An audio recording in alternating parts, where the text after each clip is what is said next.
The overall goal of this procedure is to infer viral tropism in an HIV-infected patient by sequencing the V3 region of the viral envelope gene. To begin, extract HIV RNA from patient's blood plasma. Next, amplify the V3 region of HIV GP120 using nested RT-PCR. Then, identify the presence of product using gel electrophoresis, followed by population-based sequencing of the amplified V3 products. Finally, analyze the sequences using base calling software and infer co-receptor usage using the Genotypic algorithm.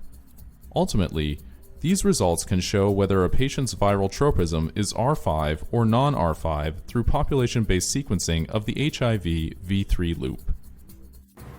So the primary advantage of this technique as a tropism assay over existing methods such as phenotypic cell-based assays is that it can be performed in any laboratory equipped with sequencing apparatus for a reduced cost in less amount of time with less starting material.